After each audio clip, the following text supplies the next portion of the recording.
What factors are in our control to improve our mental capabilities? Is anxiety and depression curable with just a vitamin supplement? And can Alzheimer's be reversed? Well, we're about to find out, because today I'm speaking with esteemed holistic psychiatrist Dr. Robert Hedaya, who's the founder and owner of Whole Psychiatry. He speaks with us about his unique perspectives and explains how he solves his patients' medical mysteries. This is today's Health Expert, where we learn and understand many different ideas and solutions from the leading figures in today's health and science community. This is brought to you by your personal trainer. I'm Wyatt Oring, and without further ado, Dr. Robert Hedaya. Dr. Robert Hedaya. How are you? It's a pleasure to speak with you, my friend. Nice to meet you. Yeah, and we got your nice aesthetic background in your office right here. Mm-hmm. So thanks for letting us use this for my show. Sure. So we were talking a little bit beforehand, before we started this, about kind of your origins into psychiatry and kind of how you got into it. Just researching psychiatry and kind of the big heads that were thinking about this over the past few hundred years. It's like an amazing field. I mean, it really combines kind of the biological, physical, like being, and it really grounded in like physical reality, but it also has that like kind of spiritual, mystical thing with the mind going on too, understanding thoughts and all of that. So what kind of got you into psychiatry? Well, so I actually was going to be a surgeon. And I was actually matched to do surgery at Buffalo General Hospital. Oh, really? Surgeon, and I was in my 4th year of medical school, and I had a son, and I had one elective, and I decided to take an elective that I had to pick whatever I wanted to do. Right. And so I said, let me take an elective in child psychiatry. Interesting. Maybe I'll be a better father. Yeah, if you understand your kid's mind, probably a little better for him. Right. And you too. So I took an elective. I had a great teacher, and he taught me how to do hypnosis in about 10 minutes. And he said, now go hypnotize this kid on the 10th floor. Okay, like, so all right. I mean, I don't know him, but let's do it. The kid had abdominal pain. They couldn't decide what was wrong, and so I went up there and I did some hypnosis. I age regressed him from, let's say, 8 to 3, and then I got to 3, and I was like, uh-oh, how do I get him back? You didn't tell me. There's no bridge crossing over again. It's forever. So anyway, age regressed him back, and his pain went away, and he was released from the hospital. Really? So what did you say to him while he was under this? Truth is, I can't remember. I just regressed him backwards, and I was so blown away that I was like, wow. Wow. The mind is incredible. I will never be bored with this. So what's going on with hypnosis? Is that getting into the subconscious or the unconscious? Well, hypnosis is really a state of focused concentration. That's all it is. So we all actually are hypnotized. If you watch a movie and you're engrossed in the movie, you're focused. There's other things going around. The mass media trying to hypnotize us into... That's not really hypnosis. Okay.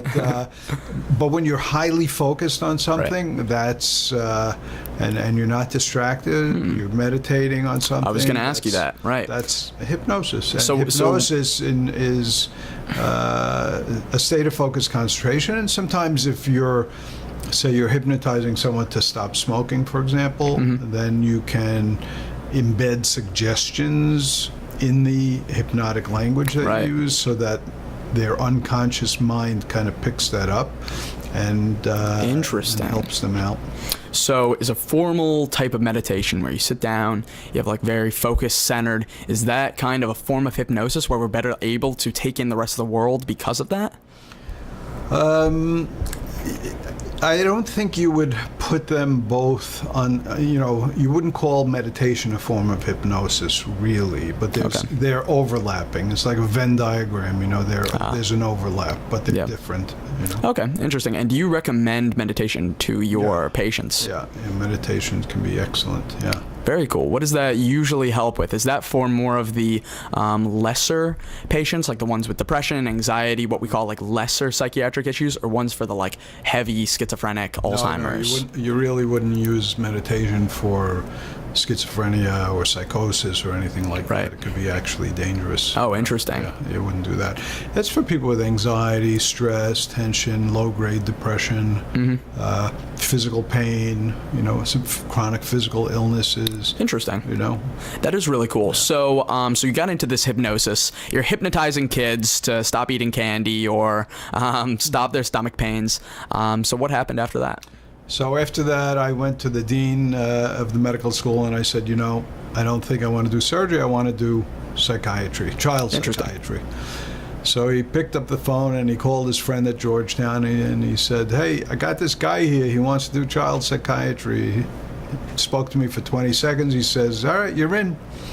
That's awesome. Was it? Do you think it was the GPA or the? I had honors in psychiatry. I had honors in pediatrics, and you know, I didn't. I spoke in a coherent manner. Yeah, right. That was adequate.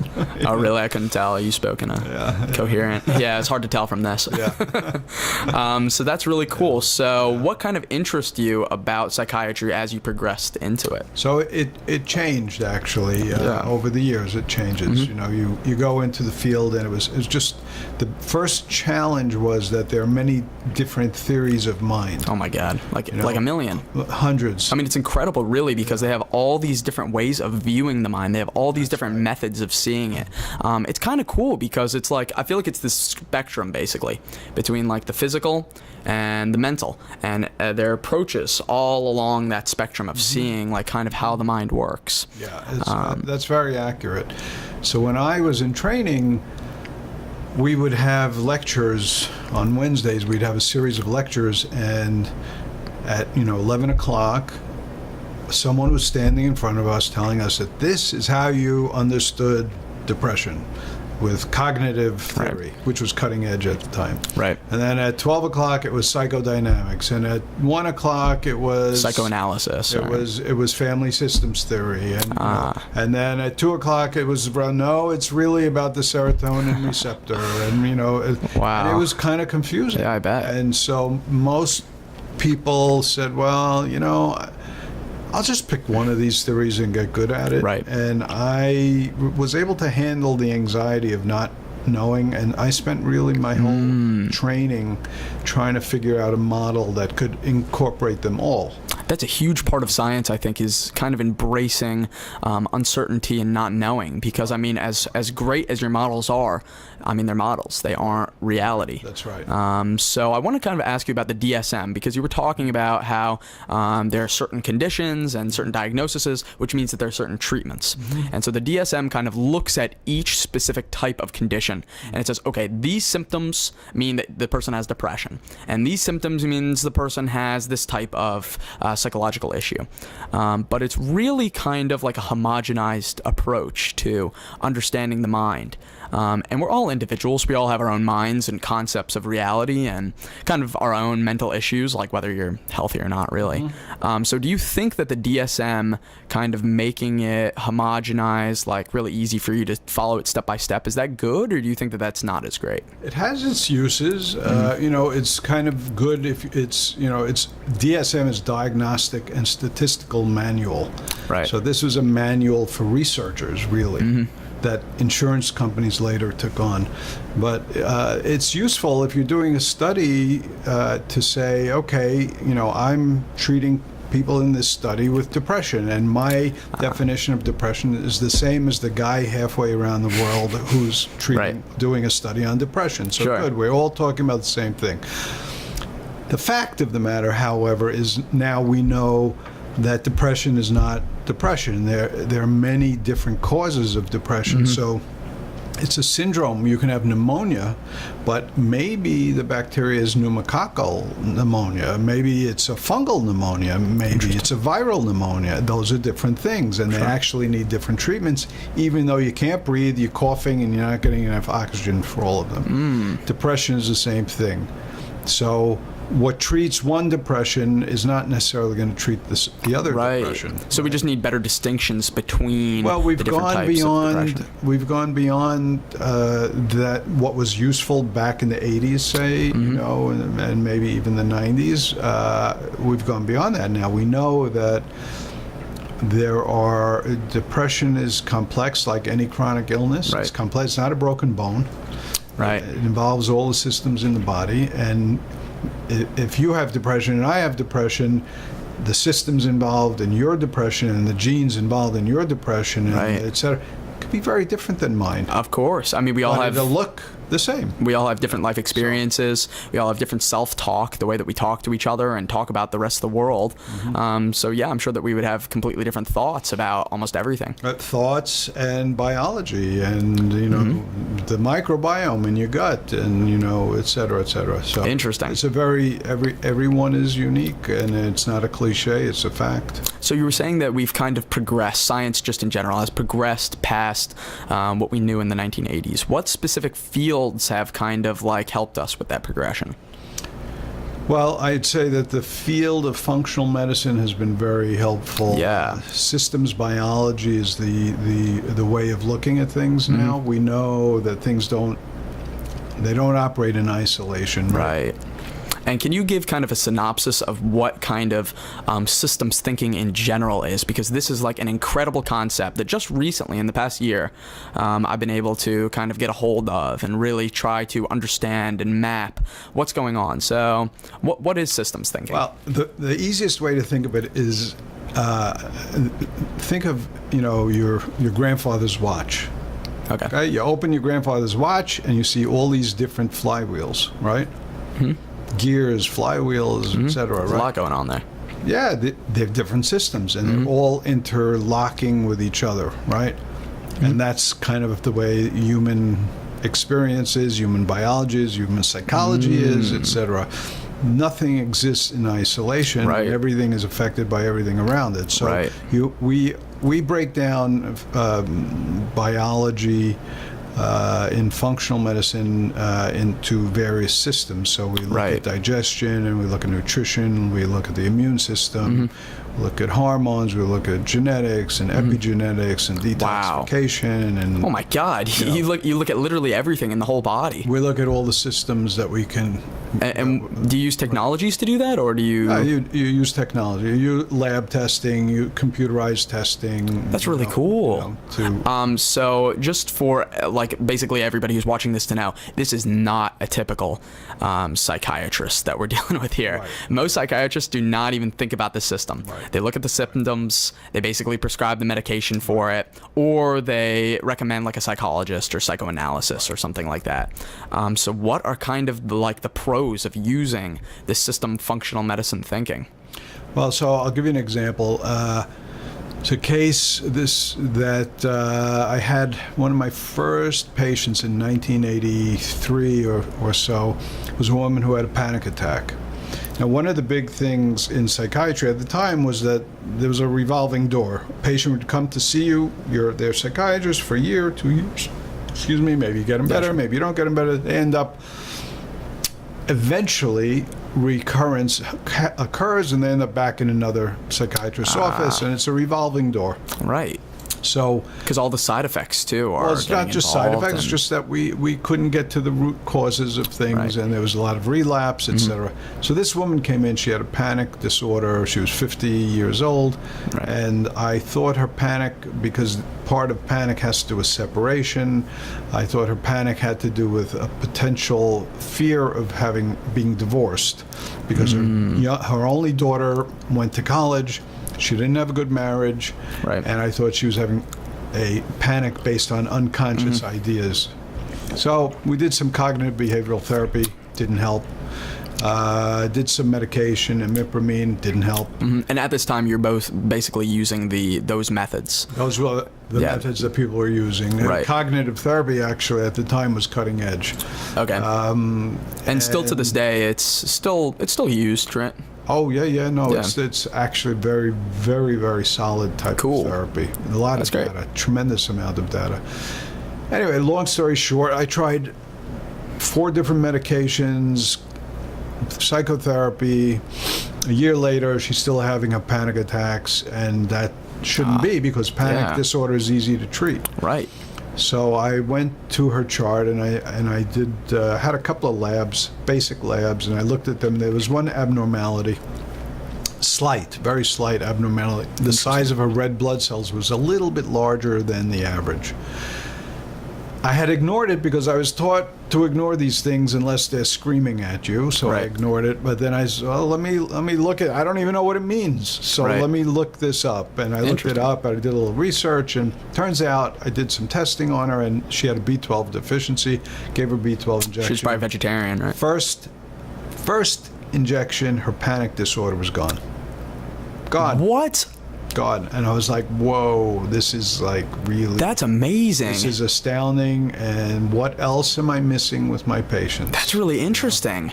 And so you really got to, in that case, you got to the root cause of what was going on, which was a B12 deficiency, not a deficiency in Prozac or whatever medication. Right.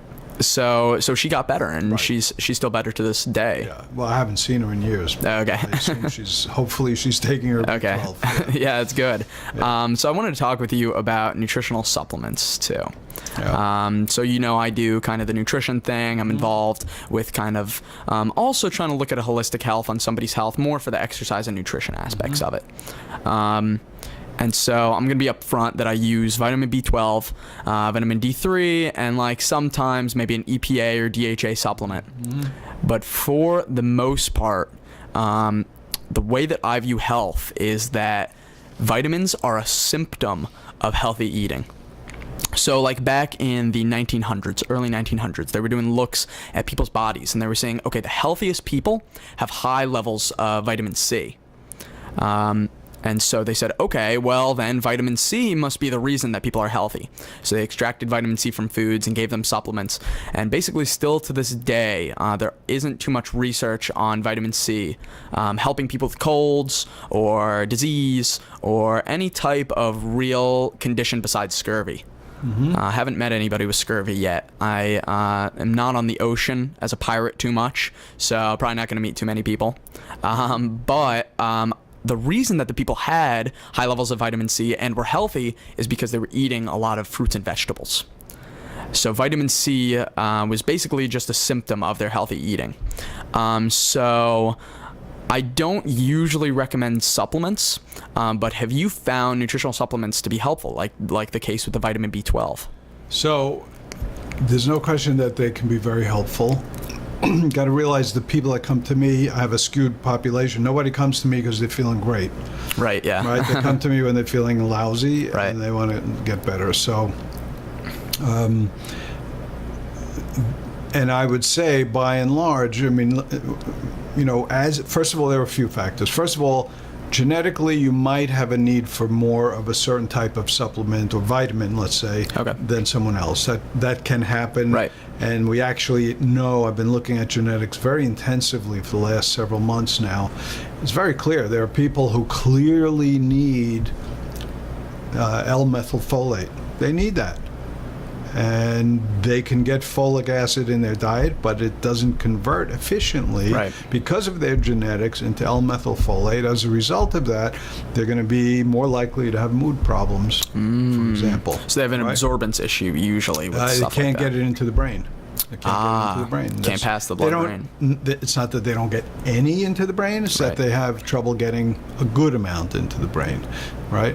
So that's just one example. So there are, first of all, genetically based needs that some of us have that are higher or different than other people. Sure. That's one thing. The second thing is the food supply is not what it was 100 years ago. Crops are grown with pesticides and herbicides and whatever growth factors. The soil is depleted.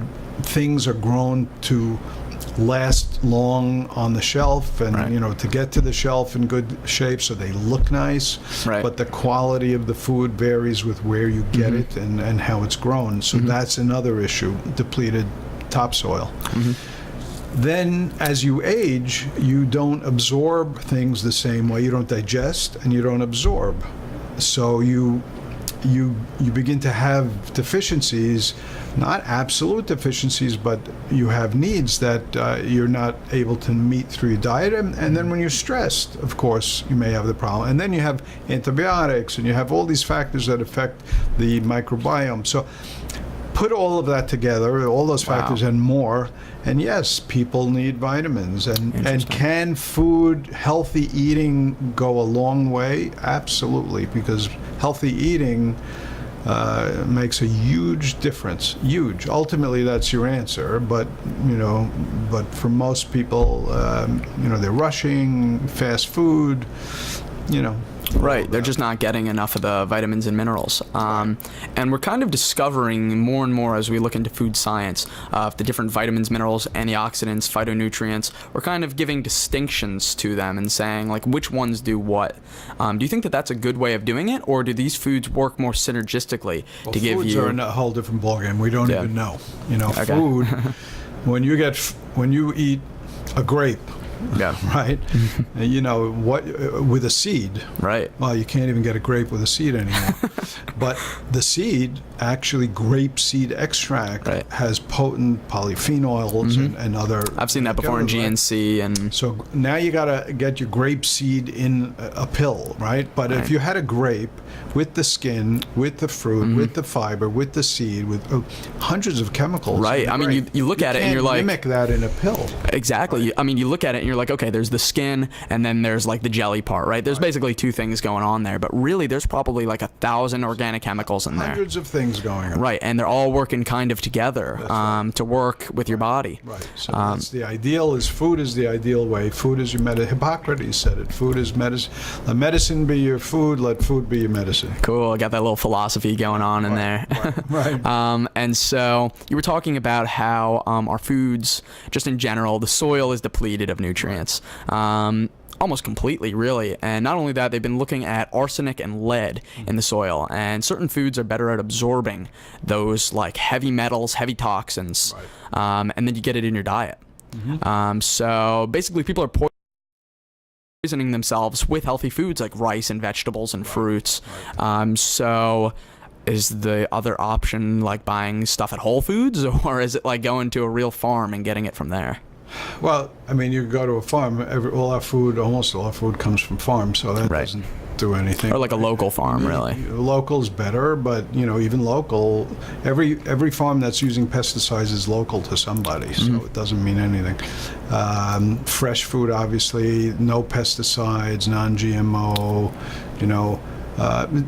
Let me say this: I went to a conference on detoxification, a 5-day conference. Cool. And by the 4th day, listening to all of this, I'm like, we should all be dead already. How come we're not dead? And we're not dead because we have detox systems. We have ways of dealing with these things, but they do take a toll on us, right? Yeah. So you're eating kale, you're gonna die. You're dead. So we just, you have to eat well and organic and non-GMO and avoid fish that have heavy metals and I mean, you can probably pick any food and say, well, it's bad for this, so try, and it's also how you eat your food. Right. Are you happy when you're eating your food? Are you enjoying the company you're with? Or you're not going to eat the healthy foods. You got to enjoy it. Right. So, I mean, just talking about food specifically, there is so much involved there. And then we have also all the other factors. You got to add exercise and the lifestyle factors, and you have to maybe get vitamins and minerals. Maybe you need medications if you have some type of mental disorder. So, I mean, can people really cure themselves by themselves? Or do you think that would take thousands of hours of learning like you would have to do? No, I mean, well, cure, it depends from what you're talking about, but prevention, yes, you can. Right. I think people with the challenges, to me, the challenge is not so much do we know what we need to do. I think we know what we need to do. Okay. Challenge is getting ourselves to do it because of all the influences that drive us away from it. Right. So that's the big challenge. And I think that this is a historic moment in history because we have the first psychiatrist talking about prevention. Right. Yeah, nobody's ever talking about that. Right. Mm-hmm. Right. Right. So, I think people,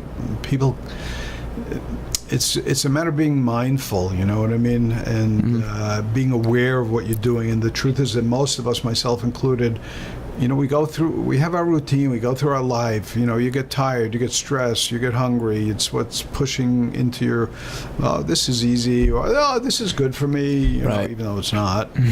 Like, who's saying that? Right. Where's that coming from? My cousin was trying to convince me the other day that Pop-Tarts were like a whole grain and a healthy food, and they got all the vitamins you need. Wheat. yeah, maybe some dark chocolate. Right. So, it's really about becoming mindful, and that takes, you have to be immersed in a culture that is mindful. And so for you're a trainer and doing nutrition, which is fabulous. I mean, Thanks. I think you're like right where you need to be doing what you need to be doing, and people need what you're doing. And I think that you can have an influence on people that you're working with, keeping their awareness up of their nutrition and their exercise. Yeah. And how'd you do today, Jim? How'd you do last week? Right. You said you were going away. How'd you do when you were eating? Oh, you're going away next week, and how are you gonna deal with being in the airport on the plane? What are you gonna eat in the airport? Right. What do you do at 10 o'clock when you're tired and you're not ready to go to sleep? What do you eat? I'm constantly asking my clients that. Yeah. I'm trying to keep up with them on a consistent basis through text, email, in-person meetings, just trying to see kind of what their lifestyle is like, because if they start backsliding, they're going to see kind of the negative health effects, and then they're going to be like, oh, Wyatt isn't really helping me here. So really it's a selfish thing, but also, I just like deeply care about like people's health, not just their physical being, also their mental being, which of course are interconnected. But this is stuff that is so basic for our, like, I don't want to say survival, but for our wants and needs of having a daily exercise regimen, or a daily like nutrition habit that's really healthful, or maybe even meditation, being able to just sit there with your thoughts. That's a concept that blows most people's minds, just sitting there and being like, just thinking. So I think that adding all that to people's lives is really kind of what's important in this day and age. Yeah, I think so. So people need to immerse themselves in inputs that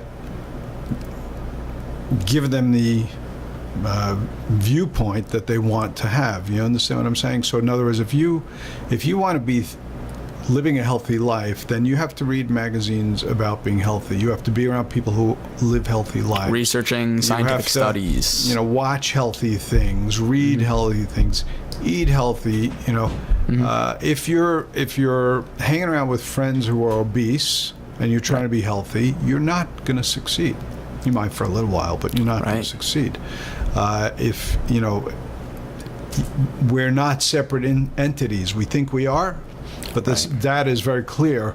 Who you hang around with and what inputs you have influence what comes out. What goes in is what comes out. That's really cool. So you actually help your kind of patients get like a social group going on that would support their new, revised, better lifestyle. That's right. That is so cool. That's right. So tell me a little bit more about functional medicine and how you got into that. So this woman with the panic attack was actually my first step into functional medicine, but formally, probably after I wrote my first book, which was really exhausting. I was exhausted. Yeah. How many have you written now? 5? 3 books. Okay, 3. Yeah. And so it's amazing.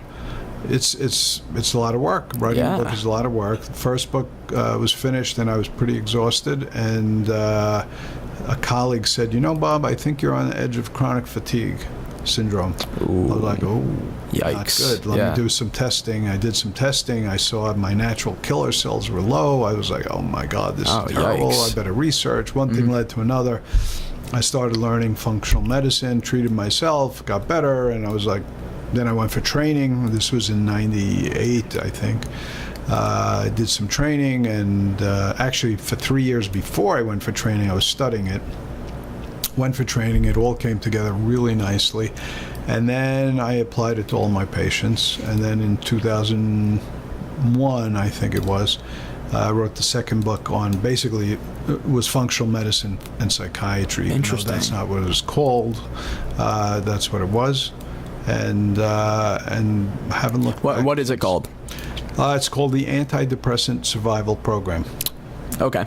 And so if people want to order it, they could go on Amazon. They could go on your website. It's on Amazon. Yeah. Okay. Cool. So so that's what I did, and that's what I do. I do functional medicine now. Okay, so have you heard of this chronic fatigue specialist who lives in Bethesda?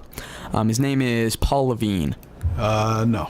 Okay. He's been doing research on chronic fatigue for, I want to say, about 30 years now. And so I got to talk with him a few weeks ago.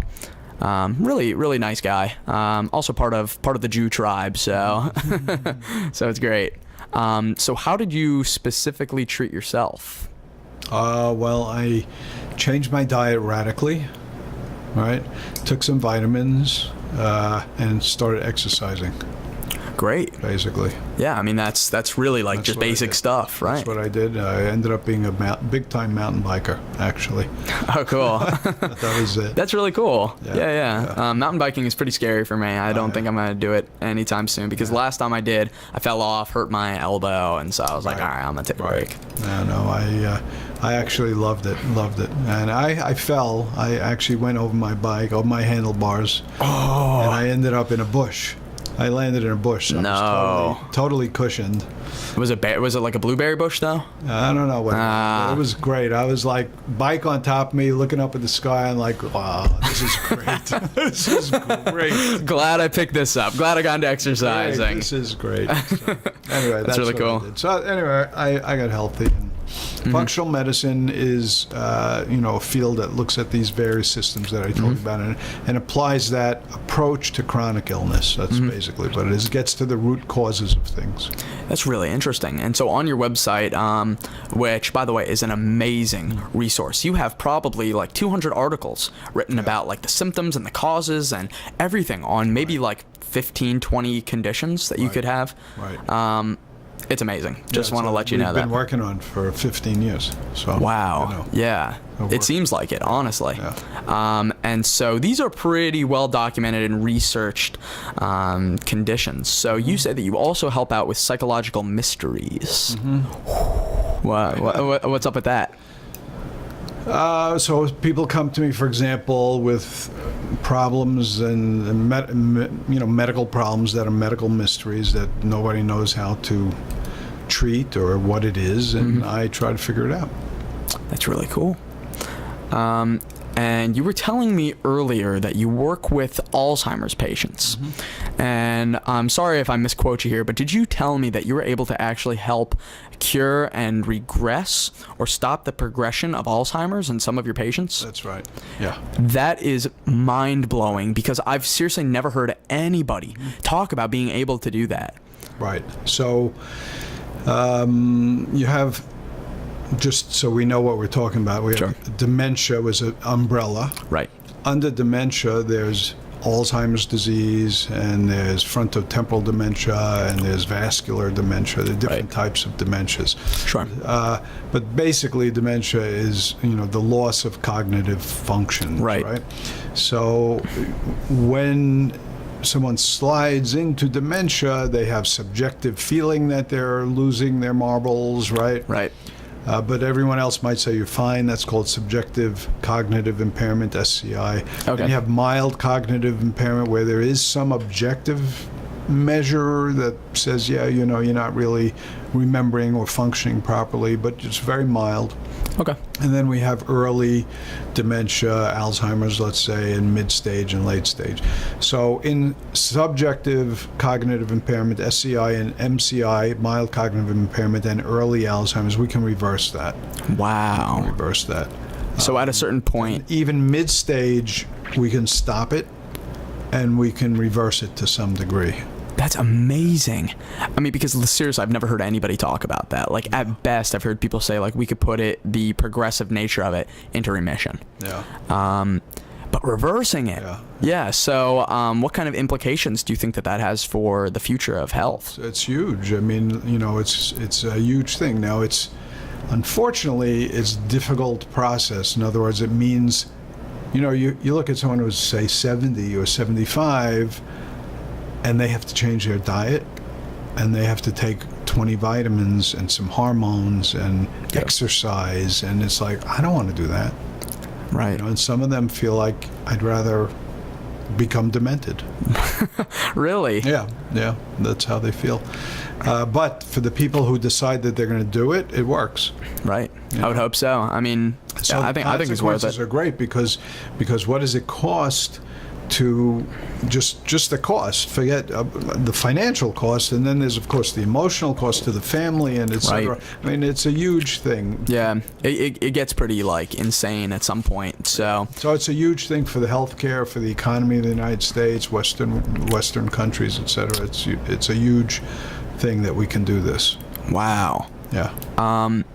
So what makes your treatment of it different from other people? You just use the functional medicine. It's functional medicine. Other people don't treat it. They say. As a matter of fact, there was just an article in the Wall Street Journal on Sunday. I just sent a letter to the editor, basically saying that you have Alzheimer's. There's nothing we could do for you. It's a bleak conversation. And I mean, that's what they've been saying for 100 years now. that's what the guy who wrote the article.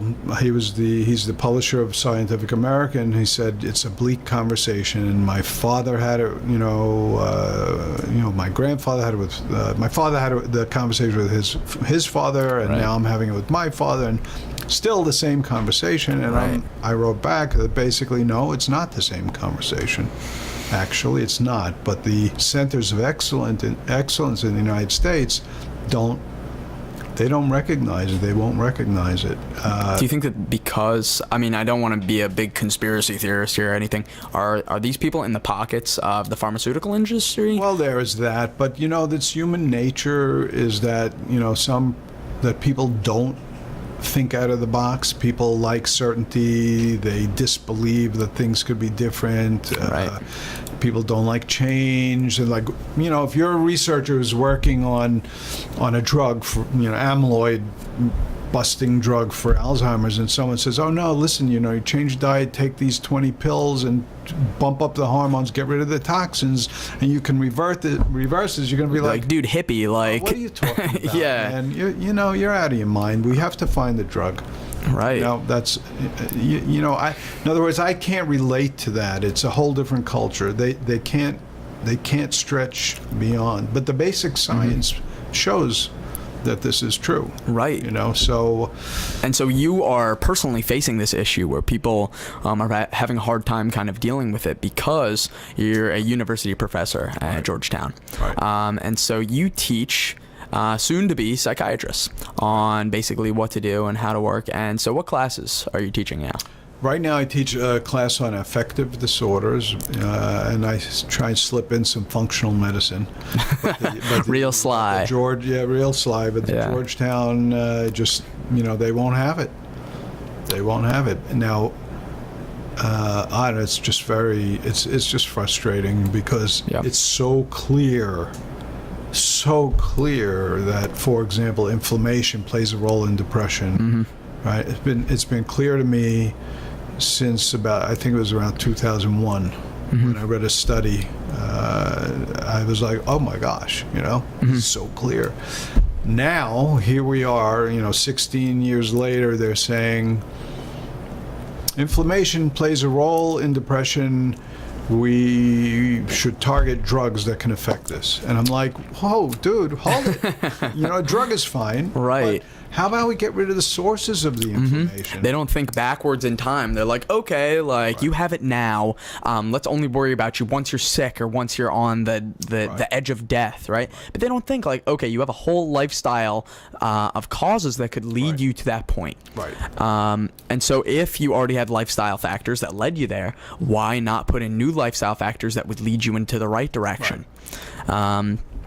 But I think that a huge part of human psychology is that we kind of want to say, I told you so. That's basically why we do a lot of things. And so I think that might be a huge reason why these... they want to be right. Right, they want to be right with what they've already had and what they already do. I mean, it would be a huge transformation for them to go through and basically pull out all the textbooks, put in the new ones, get new professors, teach them all the right things. Yeah, it would be a huge burden of responsibility. I had a colleague who knows that functional medicine and psychiatry makes sense. Right. And I said, well, why don't you go get trained? And he said, I'm too old. Like, then what are you doing? Lazy, with your patients? dude. What are you doing with your patients? What kind of treatment are you giving them? And it's the typical pharmaceutical.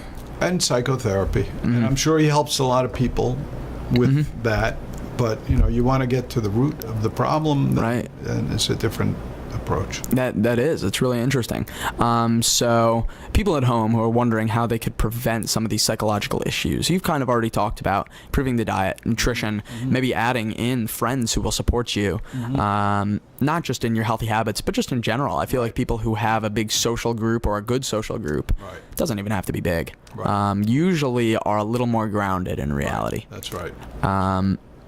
And also we were talking about exercise. What are some of the other things that people can do to prevent illness? Is that what you're saying? Yes. So I think the number one thing is attitude. Okay. That's number one. We can't control a lot of what happens to us, but we can control our attitude. And so I would say work on developing a positive attitude. Like, look around and see who do you see that's happiest? Who's the happiest? What's monks. Their attitude? Yogis, monks. Maybe not. They don't. They live on a mountain. Right. So kind of hard to meet. Everyone's going to go live on the mountain. Well, you're going to live in the real world. Look around and see who's happiest. See what their attitude is and how they approach things, and then work at adopting those attitudes. Really interesting. That's the most important thing, because if you have a good attitude, it almost doesn't matter what happens. Yeah. I think you're right. And that's a huge part of it. Yeah. But we're back. All right. So what are kind of the up-and-coming technologies that will kind of change this field? That's a great question. People are talking about appifying things, how can we put this into an app? How can, actually I had someone approach me last week. He says, I have the money, I've got a billionaire behind me. Can you appify this? Okay. I don't know, man. I don't know. I'm not the computer programmer here. Stuck in a groove here. I don't know. I can't think of how to appify this. What was it? No, he wants me to appify my dementia treatment. Oh my God. Yeah, that'll take a while. So I don't know. That's tough. So cutting edge, there's all the wearable stuff, and so you can monitor yourself, and that's helpful. Right. And I think that's a lot of it. And And I feel like in the future they're going to get even better. They can probably map what vitamins and minerals you're low in, and we do that already. That we can do. Can we do it with an iPhone? No. Yeah, right. That's what I'm talking about. Not at this point. But I think I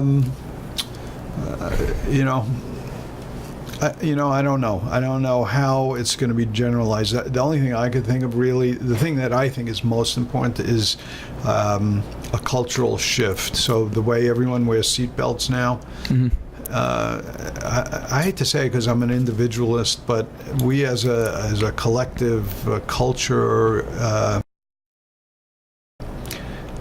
we can't be having McDonald's, and we can't be having... Right. People need to know how to eat, and they need to know how to exercise and get activity, and that needs to be just part of the culture, because it's, it's not just your body, because when you get sick, everyone's affected, That's deep. So our health is really, as someone once said, your face is not your property. It's public. It's in the public domain. Yeah, right. Yeah. Some people act like it's like all about them, but if you're smiling, not your face, bro. You're helping everybody. Right? And if you're scowling, you're hurting everybody, right? So that's deep, man. That's real deep. It's deep, yeah, it's true. It is. So anyway, I just think we need to have a different psychology. So I'm not so sure that technology is the answer to it. I mean, it help, but fundamentally, I think advertisers have to be held to a standard of health.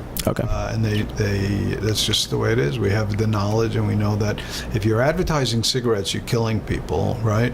Right. You don't allow it anymore. And it's not that different if you're advertising candy to kids and you're advertising, junk food and Twinkies or whatever. Maybe it's a little longer period before they feel the negative health benefits, and maybe it's not as like robustly open as like taking a cigarette and blowing it in somebody's face.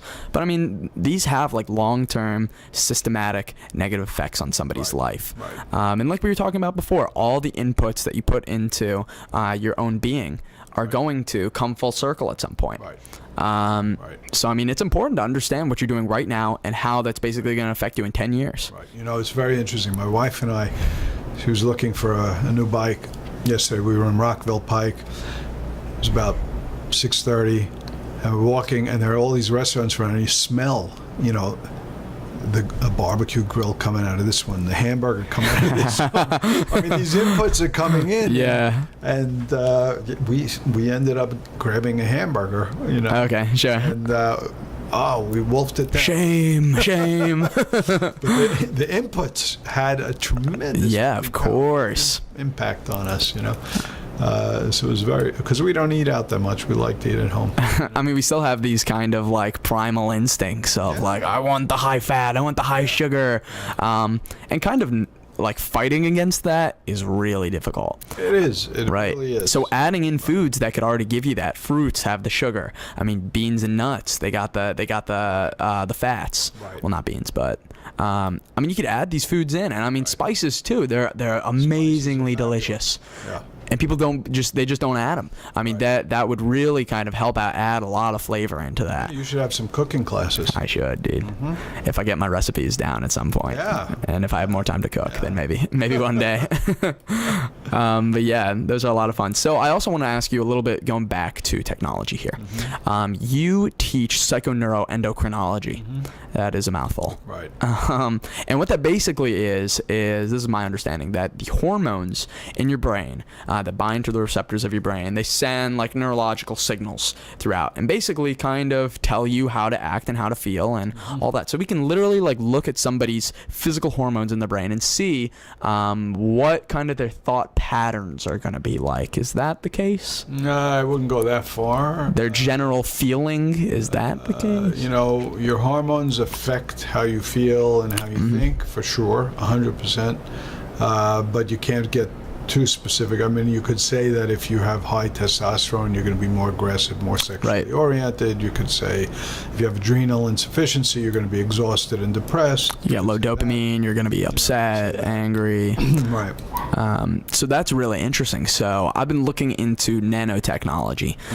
Right now, our nanotech is pretty bad. It's not so great, but in maybe the next 10, 20 I have no idea how many years. Maybe we're going to get to a point where we can literally alter somebody's hormones with like nanotechnology. Like go in there, literally take stuff out, put stuff in, and mess with it like that. I don't see the need for it. Because if your testosterone is low, you can take testosterone or DHEA.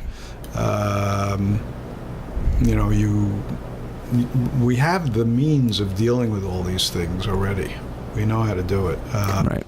So I think the interesting technologically, what's really interesting is going forward is the CRISPR technology, the gene editing technology. That's going to be pretty incredible. So how much do we know about DNA right now? Because from what I've heard, basically we can like read it kind of like letters or maybe some words here and there, but we can't form sentences. We know a lot about DNA, but there's a lot obviously we don't know, and I think there's even more that we don't know that we don't know. I think that there's a lot of memory stored in DNA, certain predilections that we have. You might be drawn to this or that you could find out it goes back to your history or even your genetics, or something like that. But no, there's tremendous, there's so-called junk DNA that we're beginning to understand. So it's just we're not in kindergarten, I would say. I say we're in middle school. Okay, so but we need to get to college at some point, and then beyond, whatever that might be, Right. before we really understand what's going on with it. Right. That's really interesting, though. Yeah, so we have that. The CRISPR technology, gene editing is a big deal, and then there's telomerase, which might be able to roll back the clock on some illnesses. And we can kind of tell how old a person is biologically by how much their telomerase has kind of like left. Is that the case? Yeah, I mean, well, you have to know where they started, because everyone has a telomeres of different lengths, so not everyone starts at the same place. But if you measure someone today and then 10 years, you'd say how they've aged biologically. Right, based on the standard. Yeah. Right. That's really cool. Yeah. And so we can look real close and see how old the person looks by their DNA. And you could also probably look at their face and be like, oh, you're 35, but you look 20. Right. You would hope. Right. That's right. So, this is getting down to those conspiracy theories we were talking about. Are you part of the anti-psychiatry movement? No, I wouldn't say that I'm part. No, I don't think so. I mean, psychiatry is a great field. Needs to be modified. In my opinion, if you're not going to be a surgeon, psychiatry is the best field, because you learn how to deal with people in a full way, in a holistic way, and if you incorporate functional medicine into psychiatric knowledge, it's like, wow, you've got a lot of tools. That's really cool. Yeah. And looking at like functional medicine too, it kind of does give you that wider lens of looking at somebody. Yeah. And so I've heard you talk about lenses before. Would you mind talking a little bit about that? So it kind of goes back to what I was talking about in my training, where, at 1 o'clock I was being told that this was the explanation for mental illness, let's say depression. 2 o'clock it was another one. What I finally came down to was understanding that everybody's looking at the source of a medical illness, say a mental illness like depression, with a different lens. So if I'm a psychologist looking at psychology, I will look with a particular lens. If I'm a behaviorist, I will look through a behavioral lens. So if I use a high-powered lens, I'm going to be looking at molecules. If I use a low-powered lens, I'm going to look at social groups or culture or economics or socioeconomics. Right? Yeah, there's a lot going on there. So you have all these different. The lens, expands and contracts. Your higher power, lower lenses. If you want to understand something, you have to look at it through all these different lenses of different powers. Right. Then you understand something. And this has implications far beyond healthcare. I think that if you're running a business, you need to understand what each of your actions is doing. Kind of take a wider lens, see like how's that's affecting your business. How's your business affecting your community? How is that going to affect the rest of the world? I mean, it could be seriously used for almost any type of field that you would get into. That's right. So how do you use your lenses in your work? Well, so if somebody comes in to see me, I spend about 3.5 hours with them in the initial appointment. And so I'm looking at their psychology, I'm looking at their biology, I'm looking at the history of how the antecedents and what's the timeline of how their problem developed, what context are they in, what's their social network, where are they living. Wow, oh man, you look at the whole thing. It's so cool. Right, that's why I call it Whole Psychiatry. Right, yeah, Whole Psychiatry. And you're located at, what's your address here? So it's 11300 Rockville Pike, Rockville, Maryland. And if anybody wants to bring you dinner tonight, now they know where to go. Well, I won't be here.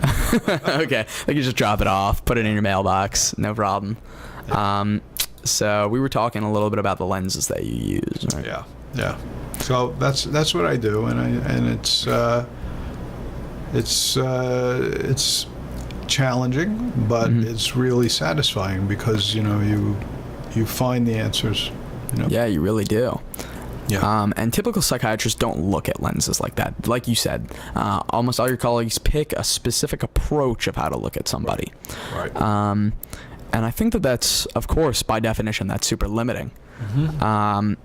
And so what kind of implications could that have for the future of healthcare if we were able to look at all these different lenses in a better degree? Well, it would be a whole different ballgame. Right. Really. I mean, you know, if you made me president or king or whatever, I'd have to be an autocrat, right? Because I'd have to tell people what to do. You'd be the best president ever. You'd be so huge. It'd be huge. So, you know, if you're really trying to reform healthcare, it's you know, take the healthcare debate. It's a ridiculous debate because we're all on weird sides. Well, nobody's really looking at the source of the problem. Right. I mean, we could change the health of the country and cut our health bills down in a few years by billions, trillions of dollars. Wow. I mean, take sugar out of soft drinks, okay? Mm-hmm.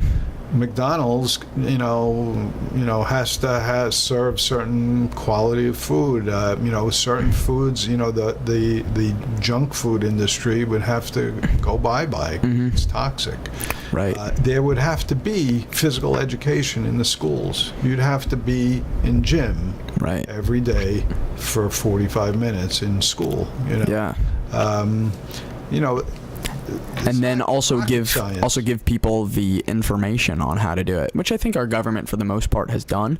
But I don't think that we're talking about it enough just in a public domain, because there are more interesting things like Hillary's email scandals or whatever else, which are more cool in the moment. But if we're really going to like help people in general, I think that we need to like really give them the information for them to succeed. Mm-hmm. You have to give them the information, and then, as you said, it has to be in the public domain because you have to be hearing about healthy eating on the radio when you're in the car. Which some people definitely do. But there's so much conflicting information. It's like, where do you even start? Because is bread good or bad?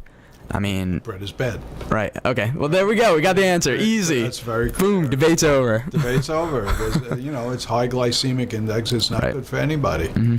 Does that mean never touch a piece of bread? No, it doesn't mean that. But have you read the book The Grain Brain yet? Well, I know David Perlmutter. Sure. Okay. Cool. Yeah, I haven't read that one yet, but I heard it's good. Worth reading. So we know what to do. I don't. You know, yes, there are debates on the finer points, but you know, go to Florida and go hang out at a pool and watch the kids. Most of them are obese. Okay, there's you know, step up your game, Florida. And then there's the issue of all the endocrine disrupting chemicals. We haven't even talked about that. You know, all these chemicals that are new to nature, that are affecting the hormonal balance, you know, of our endocrine organs in our bodies.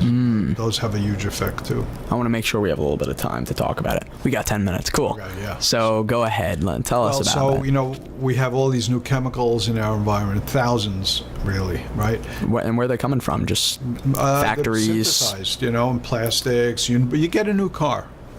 I love that new car smell. Well, guess what? It's full of toxins, you know. Yikes. And so when you're young, your age, you know, it's fine. As you get older, it's not so fine. And these things are fat soluble. The brain is mostly fat. They stay in your brain, they stay in your nerves, etc. And what we don't know is how they interact with each other. We have no idea. And it's not possible to figure it out. Right? It's not possible. So what do you have to do? You have to avoid your exposure to these toxins, and you have to improve your detoxification ability, which means eat a lot of crucifers, you know. Okay. Sulfur-containing compounds. Garlic is good if you can handle garlic. And I've heard no seafood. Seafood is, well, shellfish generally are pro-inflammatory. Okay. But you know, natural, wild fish, smaller fish. Right. Yeah, that's what I've heard too. Because the bigger ones, they eat the smaller ones, and then you just get more and more toxins accumulating, mercury, etc. So we live in a toxic world. We're living longer, and I would say healthier. But we have long periods of illness before we die. We don't want that. And so the way around that is to clean up your diet, eat more detoxifying foods. Cilantro is a great food, a great food to eat. Pulls out a lot of the toxins. Greens are really healthy, organic greens, you know. High antioxidant foods. Yeah, and the sulfur molecules in the cilantro pull out heavy metals. Wow. Toxins, you know. So that's Never would have guessed. Cilantro's fabulous. Right, and I hear also losing weight too. That's really the way to do it because it stores in your fat cells. Right. But the thing is that once you start losing weight, all that fat cells start draining into your blood, and so you'll start to lose weight, maybe 5-10 pounds. Then you get all these organic pollutants putting into your cells because they're coming out again. Right. And so you're gonna feel like sick and terrible. And so that's so bad for weight loss too. I mean, if you're feeling bad losing weight, why would you do it? Yeah, so if you lose weight slowly, right? Sauna is very good because infrared sauna actually concentrates the toxins. So when you sweat, the concentration, let's say, of mercury in your blood, let's say it's 10. I'm just picking a number, and you sweat. This concentration in your sweat is 20. Right, so it's a net loss for your body, net gain for you to get rid of that. So sauna, sweating is really, really good. Interesting. Detox. And maybe running, biking, some of that cardio exercise that gets the sweat going too. Sweating is excellent. Cool. Yeah. Well, I wanted to tell you about this study that I recently saw. So they looked at persistent organic pollutants, which are basically kind of what you're talking about here. And they were looking specifically at people who have diabetes. And people who had higher levels of persistent organic pollutants versus those who didn't had 34 times more likely of getting diabetes. Right. And I mean, comparatively speaking, like eating sugar gives you maybe a 50 or maybe 60% higher risk of getting diabetes. This gives you a 3,400% more risk of getting diabetes. Wow. And this is something that really nobody's talking about, nobody's really worrying about. These are the endocrine disrupting chemicals that I was talking about. Yeah, right? Exactly.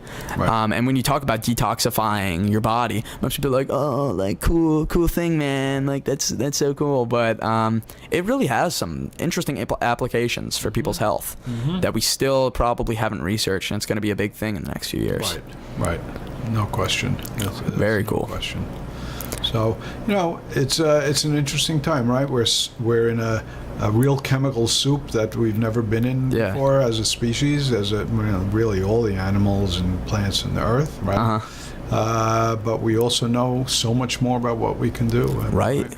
We're in an information age, really. Yeah. I mean, it's incredible. Yeah.